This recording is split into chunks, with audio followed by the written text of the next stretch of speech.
तो जितने दिलचस्प कहानी हिंदुस्तान में चीतों के दोबारा दस्तक, उनकी रिहाइश और उनके रिहैबिलिटेशन की है, उतनी ही दिलचस्प दास्तां देश से चीतों के गायब होने की भी है। ऐसा नहीं है कि आजादी के बाद देश से चीते गायब हुए तो पिछले 70 सालों में उनके पुनर्वास की कोई कोशिश हुई नहीं। चीतों को भारत लाने और उन्हें बसाने, उनकी आबादी को बढ़ाने की कई बार कोशिशें हुई, लेकिन परवान चढ़ नहीं पाई। अब भारत में कुछ चीते फिर से आ गए हैं तो आशंकाओं का जंगल अपनी जगह पर है, लेकिन संभावनाओं का वन भी वहीं से शुरू भी होता है। इस बात की बहुत संभावना है कि भारत में चीता तमाम चुनौतियों के बावजूद फिर गुर्राएगा और भारत के वन्य प्राणियों में उसकी मुकम्मल गिनती शुरू होगी। उम्मीद यही है कि भारत में चीतों की गणना भी होगी और बड़ी आबादी भी। आप देखिए हमारी अगली खास रिपोर्ट। चीतों का हिंदुस्तान में एक ऐसा सफर शुरू हो चुका है जिसमें उम्मीदें बेशुमार हैं, लेकिन खतरे भी कम नहीं हैं। पूरी कोशिश की गई है कि चीतों को भारत की जमीन पर वही वातावरण मिले, वैसा ही माहौल मिले जिसकी उन्हें आदत रही है।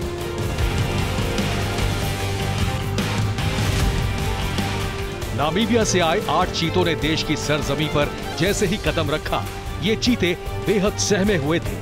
जरूर इनके मन में एक अनजाना डर रहा होगा, लेकिन जंगल का जो राजकुमार कभी किसी से नहीं डरता, वो भला नए वातावरण में कितनी देर तक सहमा रहता।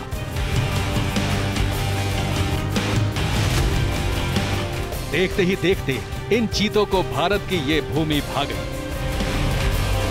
चीते का स्वभाव ही उसे बाकी जानवरों से अलग बनाता है। चीते शेर या बाघ की तरह उतने खूंखार नहीं दिखते और ना ही शेर और बाघ की तरह दहाड़ मारते हैं, लेकिन आवाज से अलग बात करें तो वो दुनिया का सबसे तेज रफ्तार वाला जानवर है।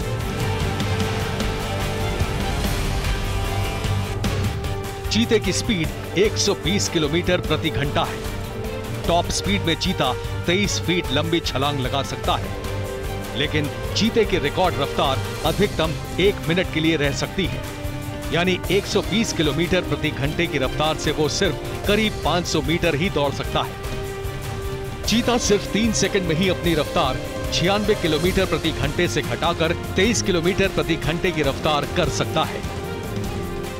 ज्योग्राफिकली जो उसका एक जमीन है वो बिल्कुल वैसी ही है जैसे कि नामीबिया में है, जहां से कि चीते लाए गए हैं। अब चीता जो है ना, वो भागकर अपने शिकार को पकड़ता है, तो इसके लिए उसको ग्रासलैंड चाहिए, बड़े बड़े घास के मैदान चाहिए, जो कि ठीक है भारत में अब काफ़ी कम हो चुके हैं, लेकिन अभी भी कुछ जगहों के ऊपर मध्य प्रदेश में, उत्तर प्रदेश में ऐसी जगहें हैं। पूरा इसके ऊपर एक स्टडी किया है WIA ने और दूसरे साइंटिस्ट ने और NTCA ने भी। मुझे लगता है कि उन्होंने अपना पूरा एक होमवर्क किया है और उसके बाद जो है वो चुना है। इतनी रफ्तार के बावजूद चीते शिकार कम कर पाते हैं। वजह यह है कि 100 किलोमीटर प्रति घंटे की स्पीड में वो 1 मिनट से ज्यादा नहीं दौड़ पाते हैं।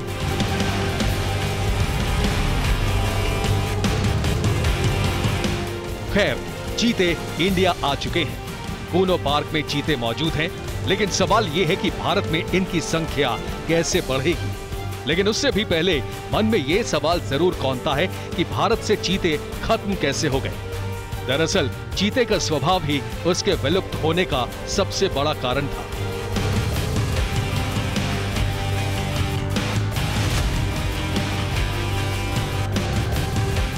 चीता बेहद चौकन्ना और चपल जानवर माना जाता है।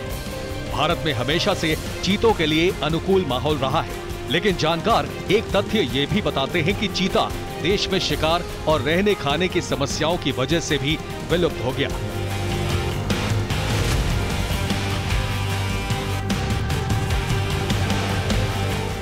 ज्यादातर चीते राजा महाराजा और ब्रिटिश अधिकारियों के शिकार के शौक की वजह से भेंट चढ़ गए।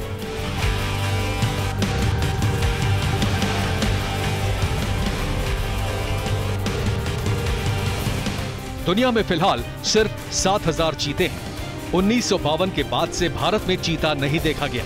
International union for conservation of nature ने चीतों को वल्नरेबल प्रजाति घोषित कर रखा है। चीते का नाम रेड लिस्ट में दर्ज है। भारत में आखिरी बार 1950 में चीता छत्तीसगढ़ राज्य में देखा गया था।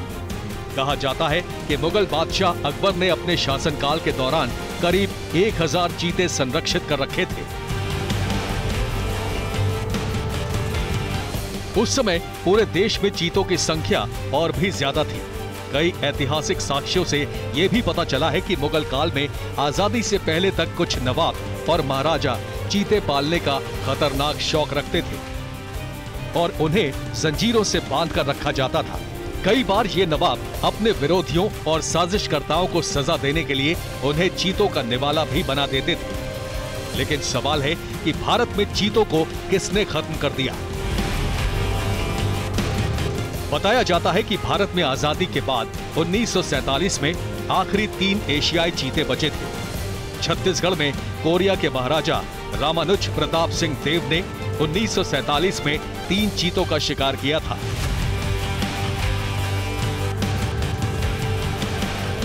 चीतों को फिर से देश में लाने के लिए लंबे समय से प्रोजेक्ट चल रहा था। ये कोशिश 70 सालों बाद जाकर कामयाब हुई है, तो देश के लिए भी गर्व की बात है। ये जो चीते थे काफी तादाद में शिकार के लिए लाए गए थे। राजा महाराजाओं के उनके प्राइवेट कलेक्शंस होती थी और वो उनको शिकार करने में चीता जो है, वही मैं कहता हूँ ना कि वो शिकार में यूज होते थे। उनकी भी शिकार होती थी घोड़ों पे या चैरियट्स में जाके। वो लोग, चीता इतना फास्ट दौड़ता है तो लोग उसको हंट करने की कोशिश करते हैं। आखिर भारत में प्रोजेक्ट चीता की शुरुआत कैसे हुई? किसने इसकी शुरुआत की? किसने इतने बड़े प्रोजेक्ट का खाका तैयार किया? चीते को भारत में वापस लाने की चर्चा सबसे पहले 2009 में wild life trust of India ने शुरू की थी। प्रोजेक्ट चीता को तत्कालीन प्रधानमंत्री मनमोहन सिंह ने स्वीकृति भी दे दी थी। अप्रैल 2010 में तत्कालीन वन एवं पर्यावरण मंत्री जयराम रमेश अफ्रीका के चीता आउटरीच सेंटर गए, लेकिन 2013 में सुप्रीम कोर्ट ने प्रोजेक्ट चीता पर रोक लगा दी। इससे पहले इंदिरा सरकार के समय में भी चीतों को भारत लाने की कोशिश हुई थी। 1970 के दशक में भी ईरान से चीतों को भारत लाने की कोशिशें की गई थी। देश में पहला वन्य जीव संरक्षण अधिनियम 1972 में बना था। उस समय ईरान से चीते लाकर भारत में बसाने का एक ड्राफ्ट तैयार किया गया था। भारत और ईरान सरकार के बीच 1973 में एग्रीमेंट हुआ था।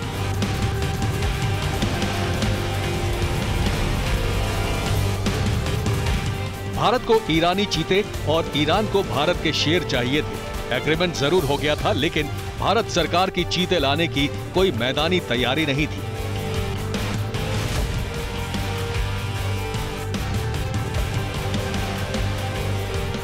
साल 2014 में नरेंद्र मोदी के प्रधानमंत्री बनने के बाद चीता लाने की प्रक्रिया दोबारा शुरू हुई। मोदी सरकार ने देश में चीतों के पुनर्वास की योजना बनाई। इसके पुनर्वास योजना के तहत 20 चीतों को हिंदुस्तान में बसाए जाने पर बात बनी। प्रोजेक्ट के फाइनल होने के बाद प्रधानमंत्री नरेंद्र मोदी खुद इसमें दिलचस्पी लेने लगे, जिसका परिणाम कूनों में दिखा।